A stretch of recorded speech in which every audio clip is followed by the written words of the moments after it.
Imagine living in a world where the most trusted doctors didn't really understand how the human body worked, where the idea of germs didn't exist, where blood was seen as a mystical force, where people believed that the stars above could decide whether you lived or died. That was the reality of the Middle Ages. The human body was a mystery, and in many ways, a terrifying one.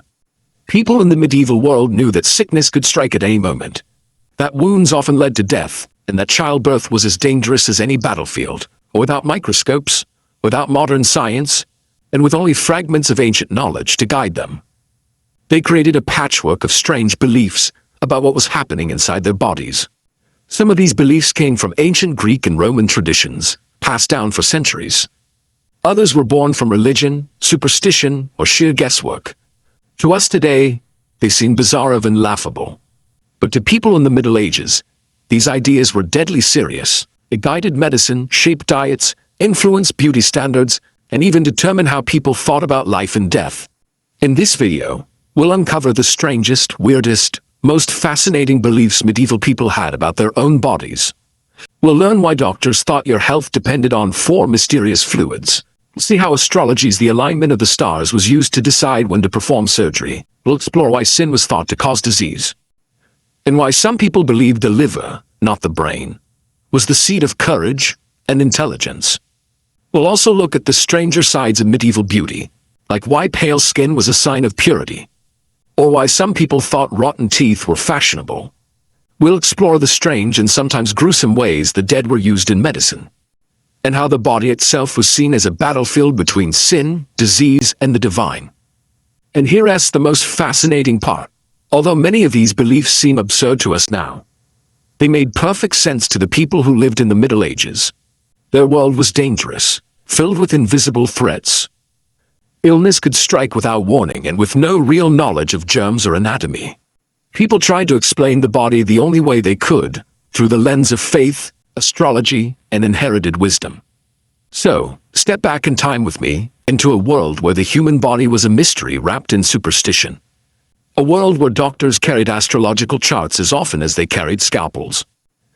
A world where the body was not just flesh and bone, but a symbol of balance, morality, and even cosmic order. By the end of this journey, you'll see the human body not as we understand it today, but as it was imagined in the medieval mind, strange, mystical, and often terrifying. Let's begin with the cornerstone of medieval thought about the body: the 4 humors. The mysterious fluids that were believed to control not just your health, but your very personality. To understand how medieval people saw the human body, we have to start with one of the most powerful and long-lasting ideas in the history of medicine, the theory of the 4 humors.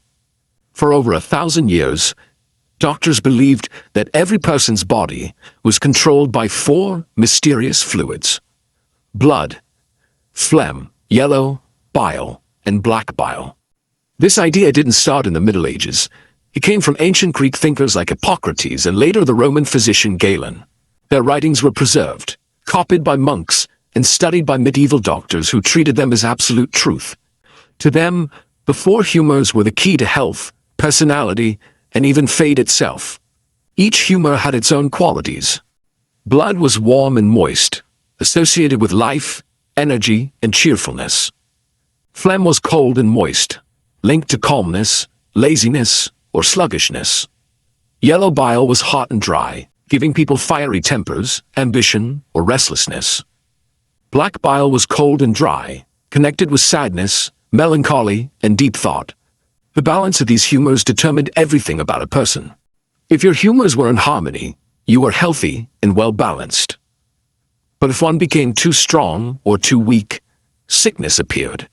For example, too much phlegm might make you slow and tired, while an excess of yellow bile could give you fevers, rashes, or a violent temper. What's fascinating is that the humors didn't just explain illness, they explained personality. People believed that your very character was written in your blood and bile.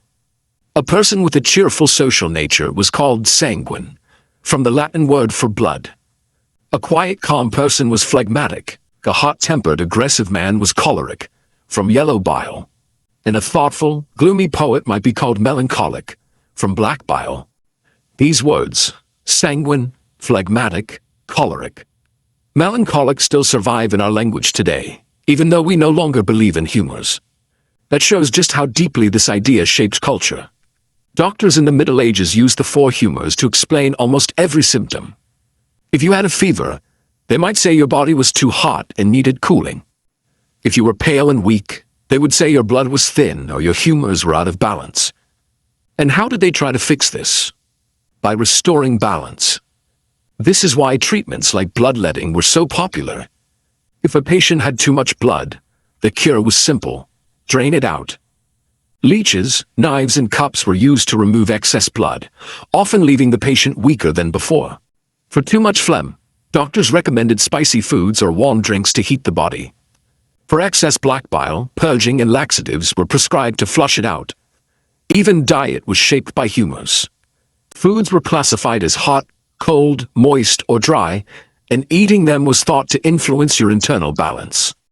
A sick person might be told to avoid cold foods like cucumbers or milk and eat warming foods like garlic or pepper.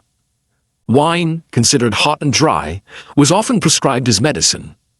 The four humors also gave people a way to understand disease without modern science. Imagine being sick in a world without microscopes, antibiotics, or germ theory. The humors offered a simple explanation. Something inside you was unbalanced. Yeah. And with the right treatments, it could be corrected. Of course, this wasn't true, but it made sense in a world where illness seemed mysterious and unpredictable. And because Galen and Hippocrates were respected authorities, few dared to question their ideas. What's most surprising is how long the theory lasted. Even as Europe entered the Renaissance and scientists began dissecting bodies, the four humors continued to guide medicine well into the 17th century. It was only with the rise of modern science that the idea was finally abandoned. Looking back, the humor theory seems strange, almost laughable. By linking health to balance, it encouraged doctors to think holistically, to consider diet, lifestyle, and environment, not just isolated symptoms. In a way, it was a primitive step toward understanding the body as a system.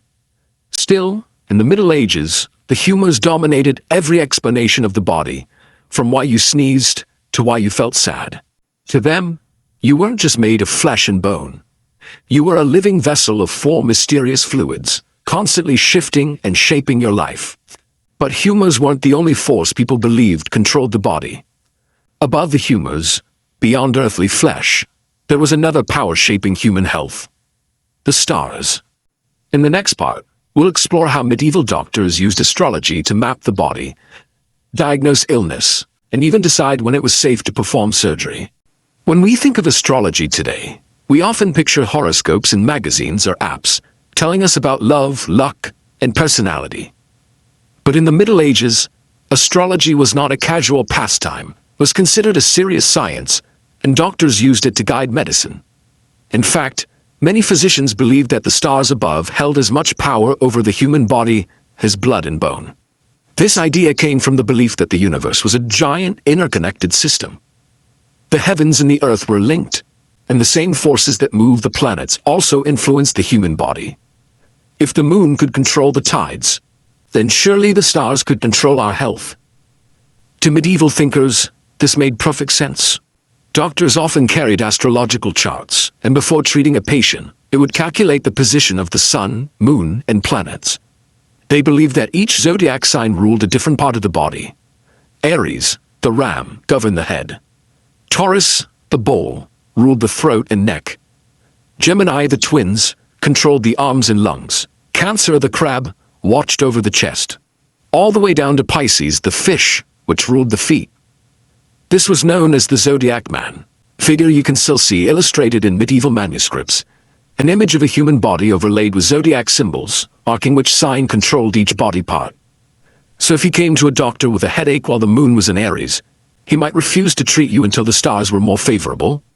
If you needed surgery, the physician would consult the heavens first. Believing that operating under the wrong astrological sign could be deadly, bloodletting in particular was carefully timed. Doctors would not dare open a vein in the arm, while the sign of Gemini, ruler of the arms, was strong in the sky. To do so was thought to risk uncontrolled bleeding or even death. Astrology also shaped diagnosis. Doctor might look at a patient's horoscope to find out why they were sick, or whether they would recover. If the stars showed an unlucky alignment, the physician might declare the illness incurable, no matter how mild the symptoms. In this way, astrology was not just a vice, it could decide whether a patient lived or died. And astrology wasn't only for doctors. Ordinary people also believed in its power. Farmers timed planting and harvesting by the stars. Pregnant women consulted astrologers to choose favorable days for giving birth. Some believed that babies born under certain signs would have stronger bodies or longer lives. Others thought unlucky alignments at birth doomed a child to sickness. What's interesting is that astrology gave medieval people a sense of control. In a world where illness seemed random and terrifying, astrology offered a map. If you knew the movements of the planets, you could predict danger and protect yourself.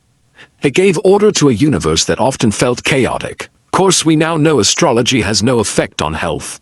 But for centuries, it was seen as a legitimate science, taught in universities alongside medicine. Even some of the greatest minds of the Middle Ages, like Albertus Magnus and Roger Bacon, studied astrology seriously. It was woven into the very fabric of medicine, and questioning it was almost unthinkable. And yet, astrology wasn't the only force believed to control the body. Religion also played a powerful role.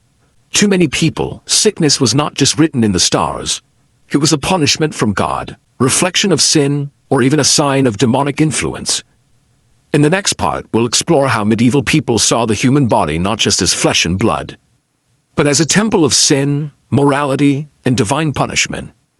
In the Middle Ages, the human body was never just a physical object. To many, it was a spiritual vessel, a fragile shell that reflected the state of the soul inside. Illness was not only a medical problem, it was often seen as a moral judgment. The Church, which dominated every aspect of life, taught that sickness could be a punishment from God, a test of faith, or even the work of the devil. This belief was powerful because it gave meaning to suffering. If you fell ill, it was not random. Perhaps you had sinned, or perhaps God wished to test your devotion. For some, disease became a spiritual message. For others, it was a warning. Take leprosy, for example.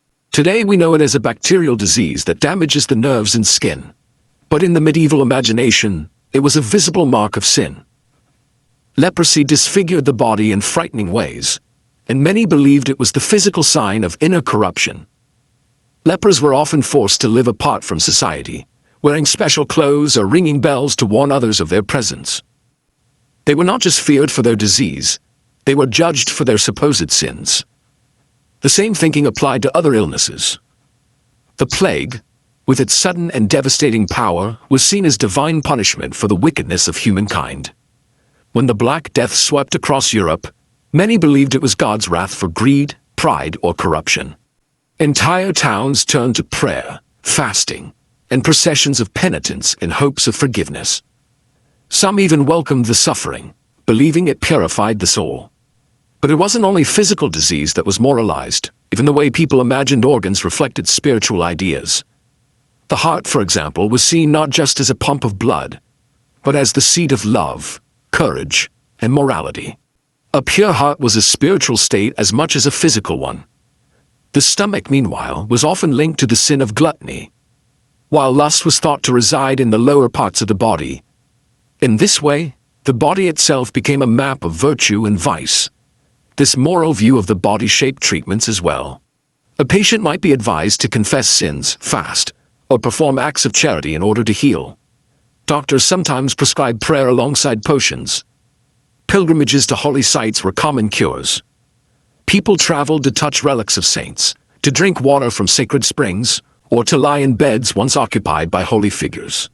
Healing was not just about balancing humors or consulting the stars, it was about reconciling with God. Of course, its view could also be deeply cruel. It meant that the sick were often blamed for their own suffering.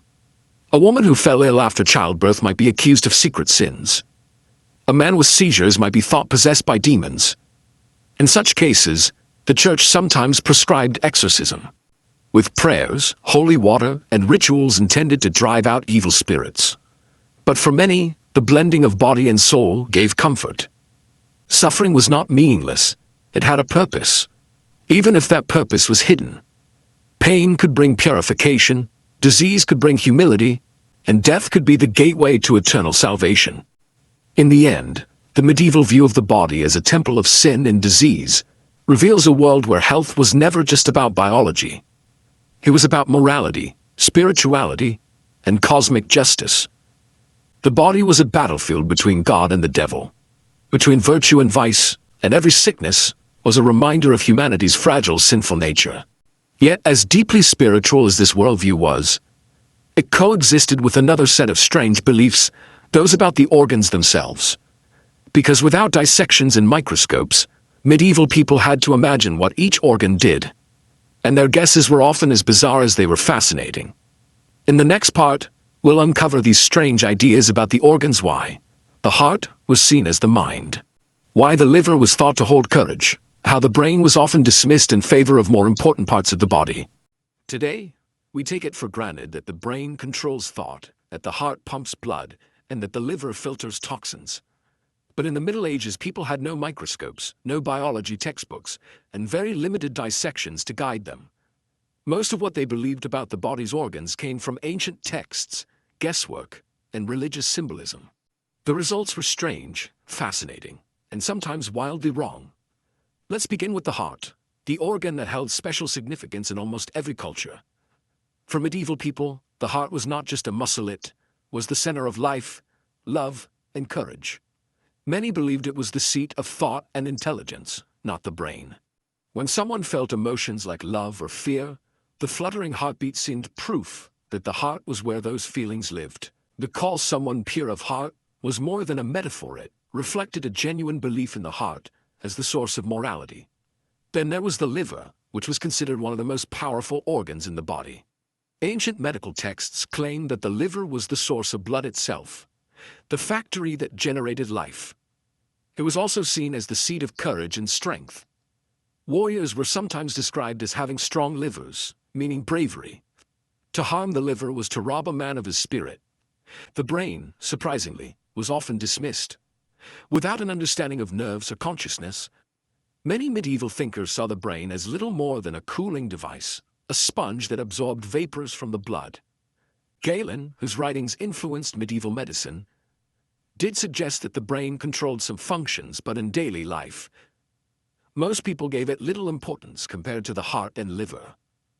In fact, if you asked a medieval scholar where thoughts or memories came from, they would likely point to the heart, not the brain. The stomach was another organ shrouded in symbolism.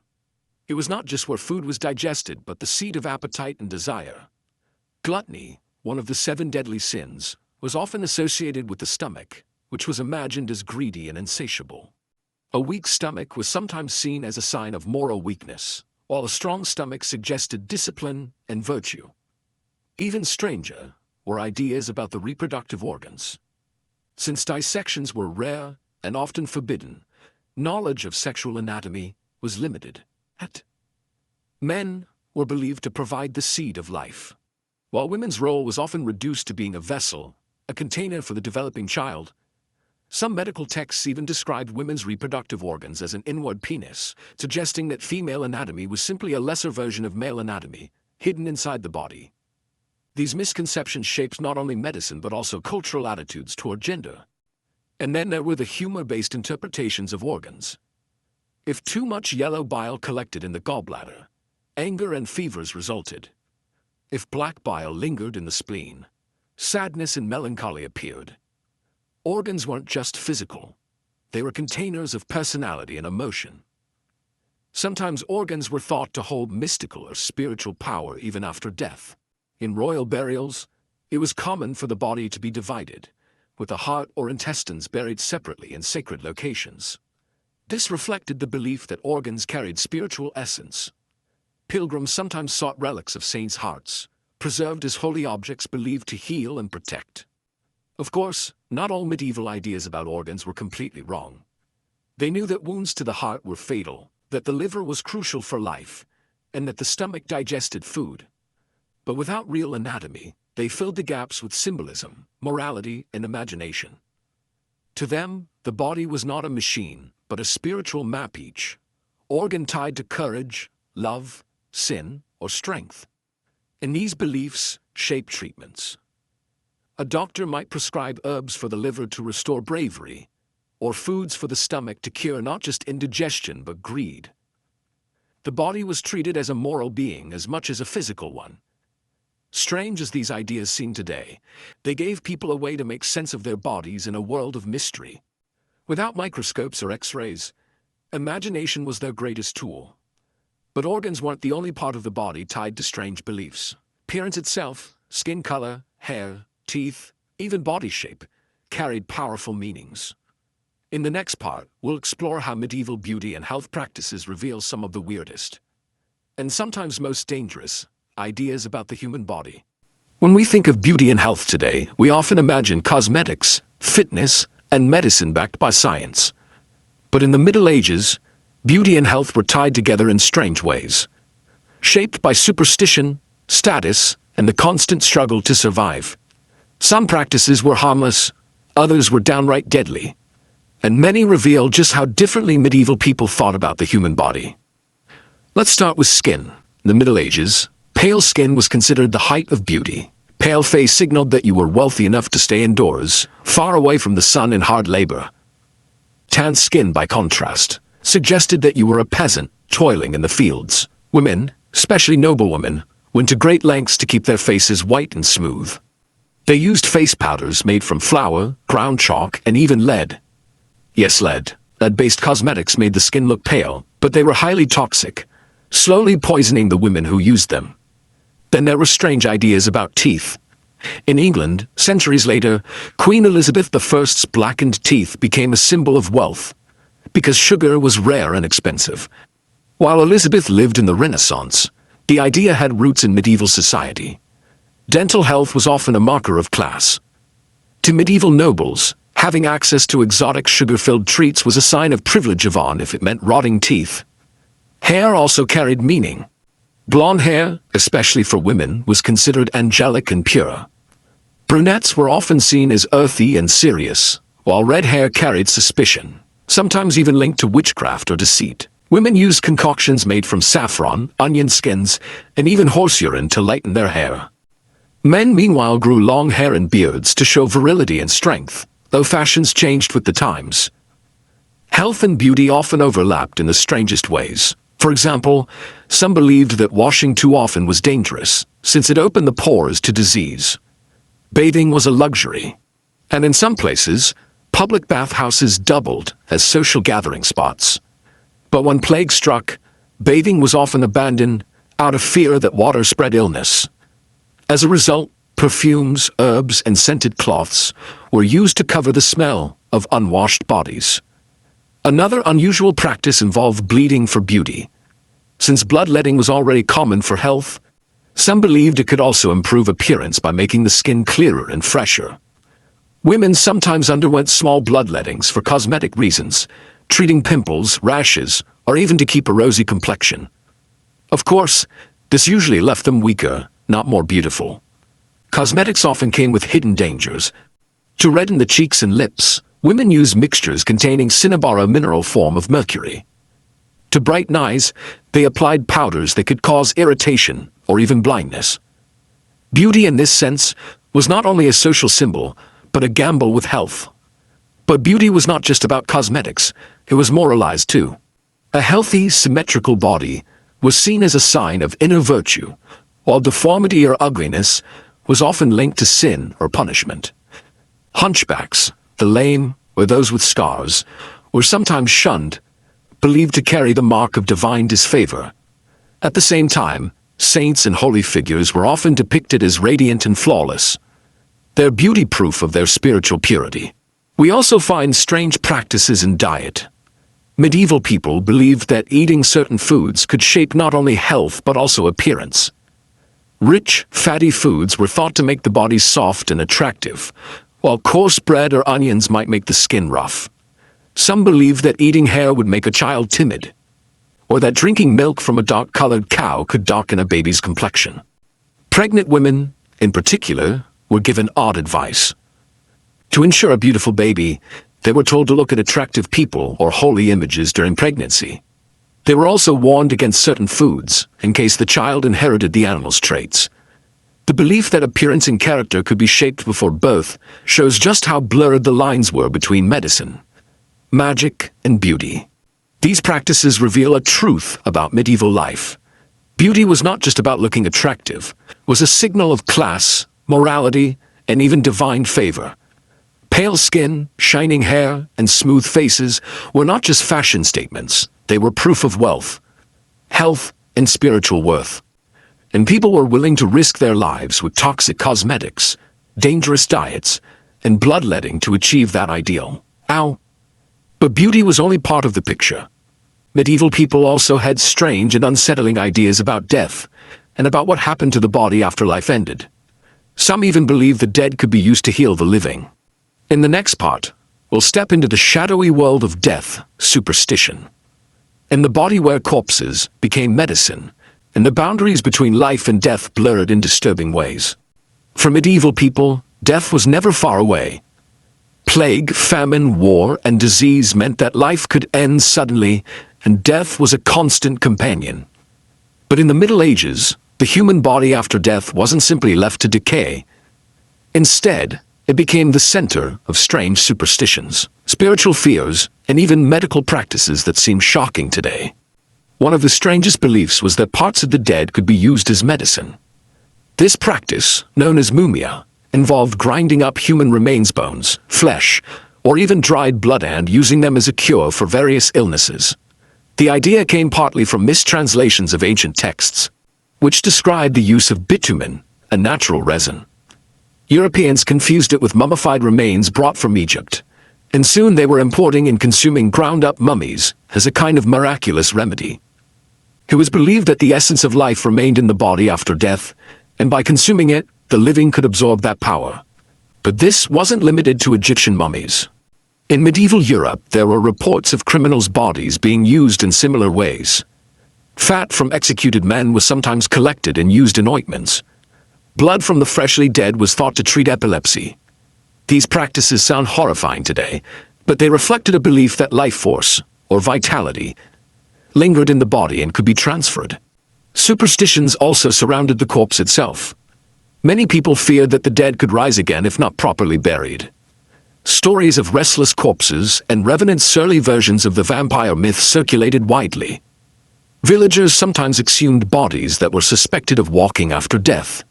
They would stake them through the chest, decapitate them, or burn the remains to prevent them from returning.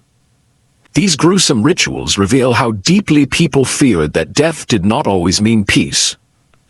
The church also shaped attitudes toward death in the body.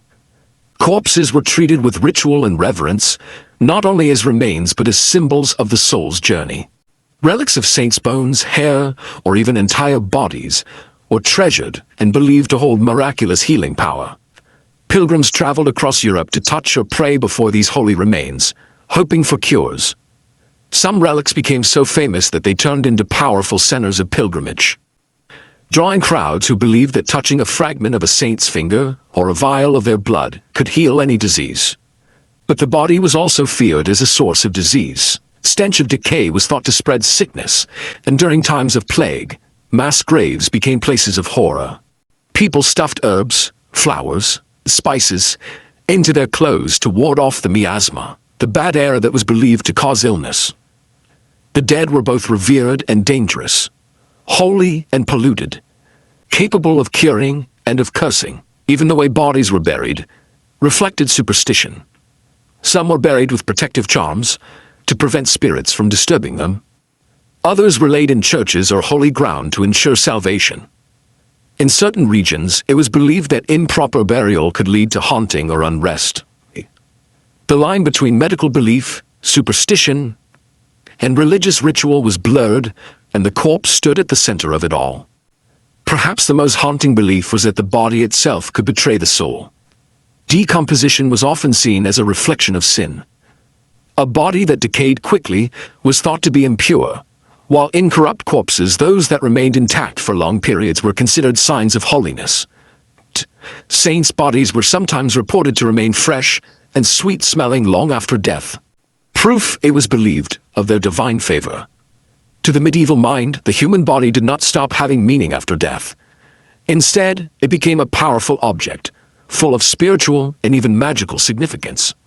It could heal or curse, prove holiness or reveal sin, protect communities or threaten them with terror. Death was not the end of the body's story, it was just another chapter, filled with as much fear and fascination as life itself. But perhaps the strangest part of all is how these ideas shaped the way people thought about life.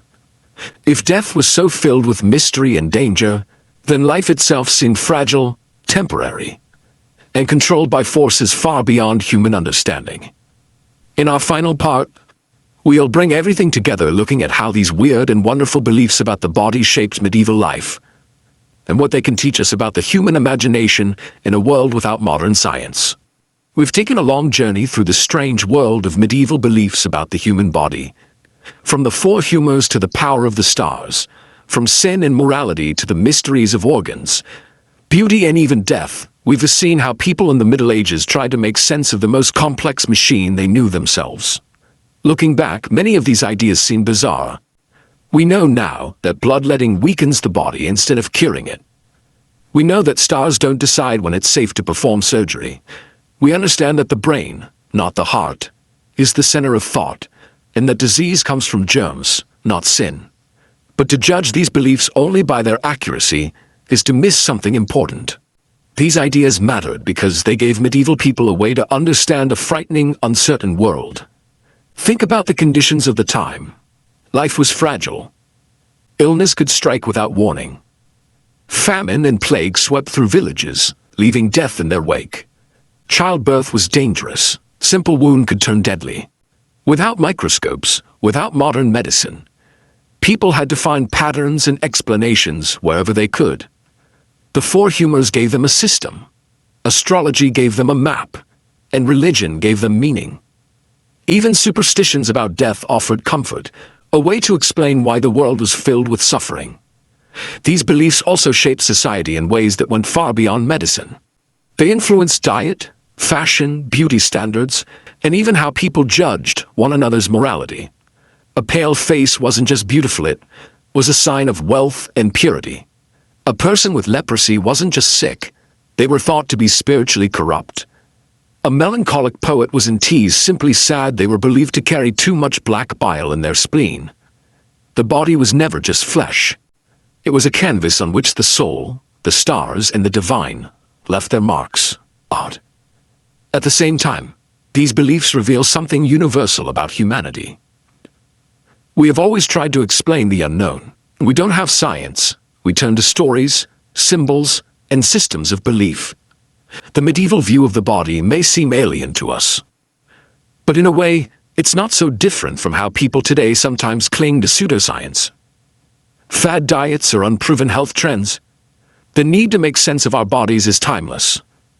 What's also striking is how long some of these ideas lasted. The four humors guided medicine for over 1,000 years. Astrology influenced doctors well into the Renaissance. Even the idea of linking body and morality lingers today, when we still talk about pure hearts or gut feelings. The medieval body may be gone, but its echoes remain in our language, our culture, and sometimes even in our beliefs. So what can we learn from all of this? Perhaps the most important lesson is humility.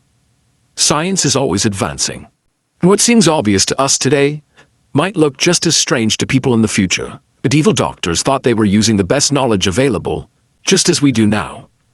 Their mistakes remind us that understanding the body is an ongoing journey, one that requires curiosity, courage, and a willingness to question even the most trusted authorities. The medieval world was one where the body was mysterious, mystical, and full of meaning. People saw themselves not just as physical beings, but as creatures tied to the stars, to God, to morality, and to forces beyond their control. Strange as those beliefs may seem, they show us how deeply human beings want to understand themselves and how far we are willing to go to explain the mysteries of life and death. So the next time you hear someone talk about a sanguine personality or look up their horoscope for fun, remember that these ideas come from a time when such beliefs shaped life, health, and even survival. They are echoes of a world where the body was both familiar and terrifying. Both sacred and dangerous, both fragile and powerful. The Middle Ages may be long gone, but the story of how people imagined their own bodies is still with us. And perhaps, by looking back at these weird and wonderful beliefs, we can better appreciate the long winding path that has led us to our modern understanding of the human body. This has been the weirdest things medieval people believed about the human body. Thank you for joining me on this journey into the strange, fascinating, and sometimes frightening world of the past.